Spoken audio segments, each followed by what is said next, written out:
Facebook পেজে কাজ করতে আসলে ভাই একটা জিনিসের আপনার খুবই দরকার। আপনারা বলতে পারেন কি ভাই, ফোন, ভালো ফোন এগুলা নাকি নাকি আপনার সাউন্ড কোয়ালিটির জন্য মাইক্রোফোন কিসের কথা বলতেছেন? আমি বলতেছি এগুলা একটার কথাও না, টাকা পয়সার কোনো ব্যাপারই না। আমি জাস্ট বলতেছি ধৈর্যের ব্যাপারটা। দেখেন, আপনার কাছে যদি টাকা নাও থাকে আপনিও চাইলে কিন্তু ফেসবুকে কাজ করতে পারবেন। এমন না যে আমি যখন কাজ করা শুরু করছি আমার কাছে অনেক টাকা ছিল, ভাই আমি এত বড়লোক না। সো যাই হোক, আপনার একটা জিনিস থাকতে হবে, সেটা হচ্ছে আপনার ধৈর্য।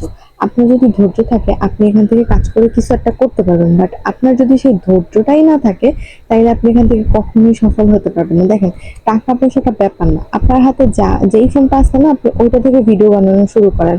দেখবেন ওই ওই টাইমে আপনি যদি ওইখান থেকে পেমেন্ট উঠাইতে পারেন ফেসবুক থেকে, আপনি চাইলে একটা ফোন নিয়ে নিতে পারবেন ভালো মানের, ঠিক আছে? তো তারপর থেকে আপনি চেষ্টা করবেন আপনার ভিডিও কোয়ালিটি আরো ভালো করার জন্য, দেন দেখবেন আপনি আরো ভালো মানের ফোন নিতে পারবেন, ঠিক আছে? তো আমাদেরকে যেটা করতে হবে সেটা হচ্ছে যে ধৈর্যটা বেশি ধরতে হবে। আপনার ধরেন যে এমন অনেক মানুষ দেখবেন যাদের কাছে কোনো টাকা পয়সাই ছিল না, জাস্ট একটা ভাঙা ফোন ছিল, সেটা থেকেও কিন্তু তারা ফেসবুকে কাজ করছে, ঠিক আছে? তো আপনি কেন মানে আগেই ধৈর্য হারা হয়ে যাবেন বলেন? আপনিও চাইলে করতে পারেন, ঠিক আছে? নিজের মধ্যে যদি আপনার ধৈর্য থাকে আপনি দেখবেন যে আপনিও করতে পারবেন। তো যা দেখেন, তারা এখন অনেক টাকা ইনকাম করছে ফেসবুক থেকে। বর্তমানে হয়তো ফেসবুকে ইনকাম নাই, কিন্তু 1-2 বছর আগে অনেক ইনকাম ছিল, তখন কিন্তু তারা আর্নিংটাও ভালো করছে।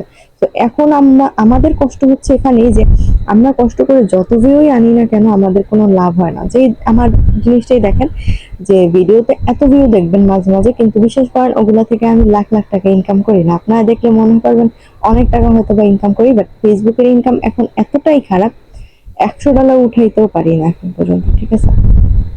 এমন ইনকাম দিতেছে এখন।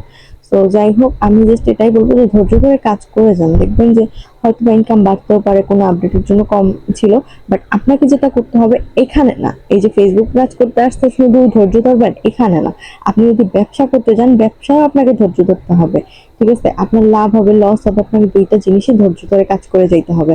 প্লাস আপনি যদি কোনো চাকরি করেন, আপনার হয়তো বা চাকরিতে কোনো ভুল হবে, আবার ঠিক হবে। সো সব জায়গায় আপনি প্রত্যেকটা জায়গায়, ঠিক আছে, ধৈর্য আপনাকে ধরতেই হবে এবং ভালোভাবে কাজও করতে হবে, কারণ প্রতিটা কাজেই ধৈর্যের ব্যাপার আছে। ধৈর্য না ধরলে কোনো কাজে আপনি সফল হইতে পারবেন না। তো যাই হোক, আজকের ভিডিওটা ছিল এই পর্যন্ত। যদি আপনাদের ভিডিওটা ভালো লেগে থাকে অবশ্যই ভিডিওটা শেয়ার দিবেন, কেমন লাগবে ভিডিওটা কমেন্ট করে জানাবেন। ধন্যবাদ সবাইকে আজকের ভিডিওটা দেখার জন্য, এন্ড বেশি বেশি শেয়ার দিয়ে দিন। আপনারা কোন ধরনের ভিডিও চান সেটাও কমেন্টে বলতে পারেন, আমি চেষ্টা করবো ওই ধরনের ভিডিও বানিয়ে দেওয়ার জন্য, কারণ চেষ্টা তো করে যাচ্ছি, বাকিটা আল্লাহ ভরসা। এখন আপনাদেরও তো অনেক টপিক জানার ইচ্ছা থাকতে পারে, তো আমাকে জানাতে পারেন, আমি চেষ্টা করবো এই টাইপের ভিডিও বানিয়ে দেওয়ার জন্য। তো আল্লাহ হাফিজ সবাইকে, আসসালামু আলাইকুম।